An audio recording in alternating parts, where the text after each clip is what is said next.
केवल पढ़ने के लिए। ध्यान से पढ़ेंगे आप।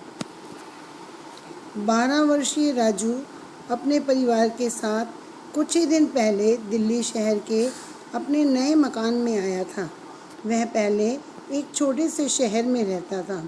वह शहर पर्वतीय प्रदेश में था। वहाँ निर्मल जल की धारा बहती थी। सड़कों और मकान के आसपास चिनार के घने वृक्ष थे। इधर उधर खिले पुष्पों से हर समय सुगंध आती रहती थी। जब कभी बादल नीचे उतर आते तो कोहरा छा जाने से ऐसा प्रतीत होता कि परियों के देश में आ गए हों। ऐसे वातावरण में 12 वर्ष व्यतीत करने के पश्चात दिल्ली शहर में आकर रहना राजू को ना भाया। ये एक 12 साल के एक लड़के की है स्टोरी। वो अपने परिवार के साथ दिल्ली के शहर में एक नए मकान में आया था। वह पहले एक छोटे से शहर में रहता था और उसका जो शहर था पहाड़ों पर था और जहाँ पर साफ पानी की धारा थी। सड़कों और किनारों के आसपास घने वृक्ष थे और इधर उधर फूल खिले रहते थे और सुगंध आती रहती थी। और जब कभी पहाड़ों पे आप कभी गए हैं ना घूमने, तो देखते ना बादल नीचे आ जाते हैं, तो ऐसे लगता है कि जैसे कोहरा छा गया और हम परियों के देश में आ गए हैं, हम बादलों में उड़ रहे हैं। ऐसी जगह में रहने के बाद अब शहर दिल्ली जैसे शहर में रहना उसको नहीं पसंद आया, क्योंकि दिल्ली में भीड़ भाड़ है ना, इसलिए उसको पसंद नहीं आता था। दिल्ली की सड़कों के किनारे लगे हुए गिने चुने वृक्ष राजू से अपनी करुण कथा कहते। उद्यानों में इधर उधर थोड़ी सी बची हुई घास भी जैसे राजू से दया की याचना करती। फूलों की जगह राजू को दिल्ली में कूड़े के ढेर नज़र आते। अब दिल्ली में तो कहीं कहीं उसको बहुत कम वृक्ष थे और जैसे गिने चुने वृक्ष राजू से अपनी दिल की बात कहते, दुखी होके कहते। और जो आसपास थोड़ी सी घास थी, जैसे राजू से प्रार्थना कर रही हो कि राजू को फूलों की जगह दिल्ली में हर जगह कूड़े के ढेर ही नज़र आते थे। वो दिल्ली शहर को देखकर बहुत दुखी होता था, उसका मन नहीं लगता था। इतना सब राजू को सहना पड़ता, परंतु इसके अतिरिक्त उसके पास कोई चारा ना था। उसके पिता का ऊनी वस्त्रों का व्यापार था। काम अधिक होने से तथा मुनीम के वृद्ध हो जाने से राजू के पिता को सपरिवार दिल्ली आना पड़ा। अब राजू है, अकेला कुछ नहीं कर सकता था, उसको अपने माता पिता के साथ तो आना ही था। और उसके पापा का वूलन का काम था, बिजनेस था। और जो उनके मुनीम जी थे, मुनीम मतलब क्लर्क जी थे, वो बुजुर्ग हो गए थे, बूढ़े हो गए थे। तो इसलिए जो राजू के फादर हैं उनको अपने परिवार के साथ दिल्ली आना पड़ा। उनको दिल्ली रहने के लिए मजबूर होना पड़ा, क्योंकि पहले उनके जो क्लर्क थे वो उस कार्य को कर लेते थे, परंतु वो बूढ़े हो गए थे, उन्होंने अपना घर बार संभालना था। उन्होंने एक बड़ा मकान जिसमें एक छोटा सा बगीचा भी था ले लिया, लेकिन घर से बाहर जाते ही सड़कों पर अस्वच्छता, शोर, जगह जगह भीड़ थी। बाहर हरियाली न होने के कारण राजू उदास हो जाता। राजू एक सहनशील बालक था। उसने समय और स्थिति के अनुसार रहना सीख लिया। शीघ्र ही उसका दाखिला एक अच्छे विद्यालय में हो गया। वह मन लगाकर पढ़ाई करता। पढ़ाई के अतिरिक्त वह बगीचे में रोज़ थोड़ी देर घूमता। कभी वहाँ किसी पौधे में पानी डालता और कहीं सूखे पत्ते साफ कर देता। राजू ना एक इमोशनल बच्चा था, वो थोड़ी थोड़ी बात महसूस कर जाता था, परंतु फिर भी उसने समय और हालातों के अनुसार वो रहने लगा। अब मजबूरी थी, माता पिता के बिना वो कहीं और रह नहीं सकता था। उसके फादर ने उसका एडमिशन एक अच्छे से स्कूल में करा दिया। वह इंटेलिजेंट भी था, मन लगा कर पढ़ता था, लेकिन पढ़ाई के साथ साथ वह हर रोज़ अपने बगीचे में घूमता भी था और कभी किसी पौधे में पानी डालता और कभी किसी पौधे में, और वहाँ पर जो सूखे पत्ते होते हैं उनको साफ भी कर देता। एक दिन विद्यालय में अध्यापिका ने विद्यार्थियों से प्रश्न किया, तुम्हें कौन सी चीज़ प्रिय है? एक दिन अध्यापक ने पूछा, टीचर ने पूछा बच्चों से कि तुम्हें कौन सी चीज़ प्रिय है, सबसे अच्छी चीज़ तुम्हें क्या लगती है? विद्यार्थियों ने यथाबुद्धि उत्तर देना शुरू किया। कोई कहता खिलौने तो कोई आइसक्रीम। तो कोई कहता चॉकलेट, तो किसी को प्रिय था घूमना फिरना। राजू से पूछने पर उसने कहा, मुझे बाग बगीचे, पेड़ पौधे और फूल अच्छे लगते हैं। उनमें खिलते हुए पक्षी और गाती हुई कोयल मुझे बहुत प्रिय है। ऐसा सुनते ही ना जाने क्यों कुछ विद्यार्थी हंसने लगे, परंतु राजू का उत्तर सुनकर अध्यापिका बहुत प्रसन्न हुई। अब जब टीचर ने पूछा कि तुम्हें सबसे अच्छी चीज़ कौन सी लगती है, सब बच्चों ने अपने हिसाब से आंसर देने शुरू कर दिए। कोई कहता खिलौने, कोई कहता आइसक्रीम और किसी को घूमना फिरना पसंद था। पर जब टीचर ने, अध्यापिका ने राजू से पूछा तो उसने कहा कि मुझे बाग बगीचे, पेड़ पौधे और फूल अच्छे लगते हैं, परंतु खेलते हुए पक्षी और गाती हुई कोयल मुझे बहुत प्यारी लगती है। और उसकी इस बात को सुन के सभी स्टूडेंट हंसने लग गए, परंतु टीचर को उसकी जो जवाब है, उसका जो आंसर है, बहुत पसंद आया। वह बहुत खुश हुई।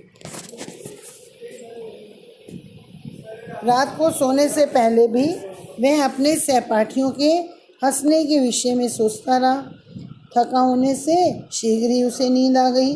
वह सपना देखने लगा। सपने में उसने देखा कि उसके नए घर के पीछे एक पेड़ है। वह उससे कह रहा है, राजू तुम बहुत अच्छे हो। आज तुम्हारे द्वारा दिए गए उत्तर से तुम्हारे भिन्न स्वभाव, निर्मल हृदय और वनस्पति जगत के प्रति सद्भाव का पता चलता है। तुमसे पहले इस घर में बहुत बुरे लोग रहते थे। मैं उन्हें छाया देता, शीतल हवा का वेग रोककर उन्हें आराम पहुंचाता तथा वसंत ऋतु में फूल और फल देता। बच्चे मुझ पर चढ़कर खेलते, पक्षी मुझ में घोंसले बनाकर और मधुर गीत गाकर घर में रहने वालों को सुख देते। इस पर भी वे लोग मुझसे दुर्व्यवहार करते, मेरी शाखाएं काट लेते और जला देते। अब जब वो सो रहा था तो उसको ऐसे लगा कि वो दोस्तों के बारे में सोचता रहा। जब हम दोस्तों के बारे में सोचते हैं, जो भी बात हम रात को सोचते हैं वो हमें सपने में दिखाई देती है। ऐसे ही राजू को लगा कि सपने में उसने देखा कि उसके घर के पीछे पेड़ है और उसको कह रहे हैं, राजू तुम तो बहुत अच्छे हो, तुम्हारे पेड़ पौधे के प्रति प्यार मुझे बहुत अच्छा लगा। मुझे पता चला पहले ना इस घर में बहुत बुरे लोग रहते थे। मैं उन्हें छाया भी देता, शीतल हवा भी देता, शीतल हवा मतलब ठंडी हवा देता, और आराम पहुंचाता, और बसंत ऋतु में फूल भी देता और फल भी देता।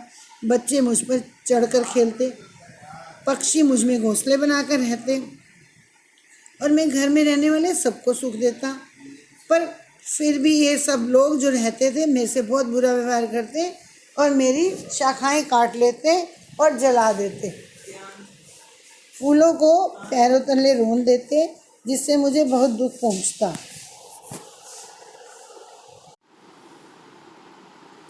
फूलों को पैरों तले रोन देते, जिससे मुझे बहुत दुख पहुंचता। अंत में इस मकान से जाने से पहले वे मेरे पूरे तने को काटकर लकड़हारे को बेच गए। अब केवल तुम ही मेरे प्राण बचा सकते हो।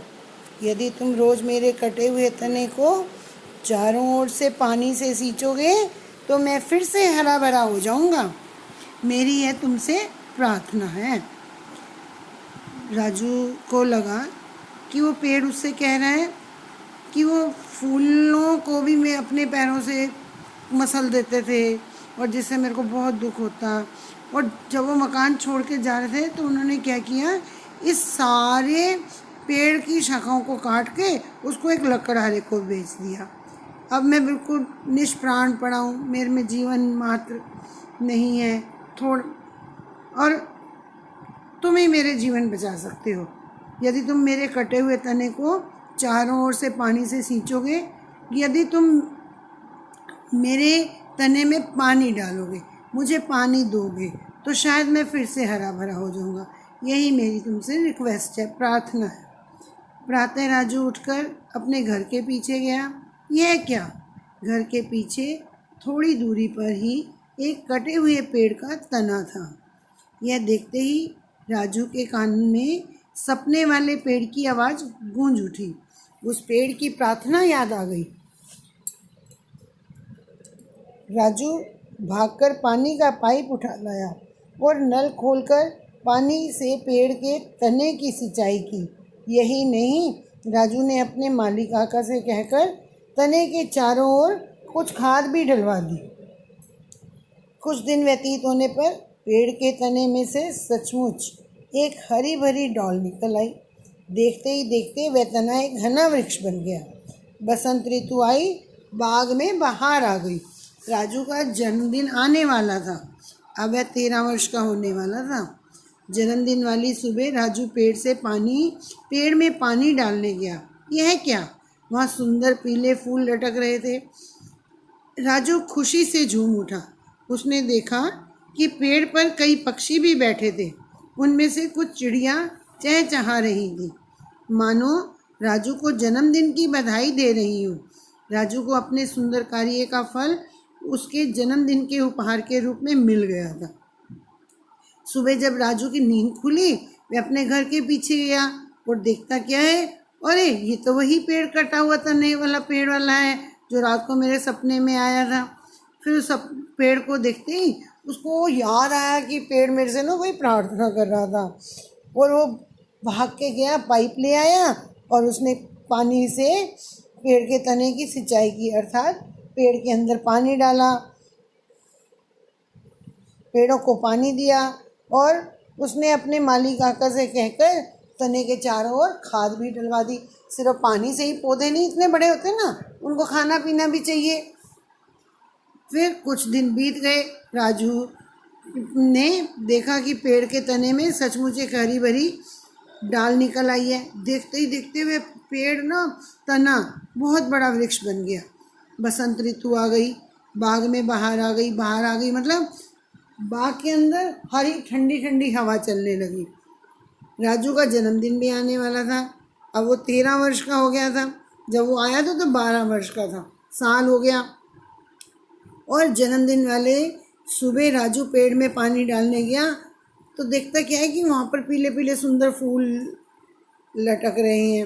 वो बड़ा खुश हो गया, नाचने लगा, और देखा कि पेड़ के ऊपर पक्षी भी चहचहा रहे हैं और कुछ चिड़िया चहचहा रही हैं, और ऐसे लग रहा था मानो वो राजू को बर्थडे का तोहफा दे रही हो, बधाई दे रही हो। राजू को अपने सुंदर कार्य का फल उसको जन्मदिन के रूप में मिल गया। बेटे, आपने ये कहानी सुनी, इस कहानी से हमें सीख लेनी चाहिए। हमें पेड़ों को नहीं काटना चाहिए। पेड़ों में भी जीवन होता है। अगर हम पेड़ों का जीवन ख़त्म कर देंगे तो हमें बरसात नहीं मिलेगी, ना ही हमें धूप छाया मिलेगी, और ना ही हमें मीठे मीठे फल मिलेंगे। हमें अपने पेड़ों को बचाना है। पेड़ बचाने से हमारा जो वातावरण है वो प्रदूषित होने से बच जाता है। ये पेड़ है, ऑक्सीजन देते हैं और कार्बन डाइऑक्साइड ले लेते हैं। ठीक है, अब आप प्रण करो, आप सभी बच्चे, कि हम पेड़ नहीं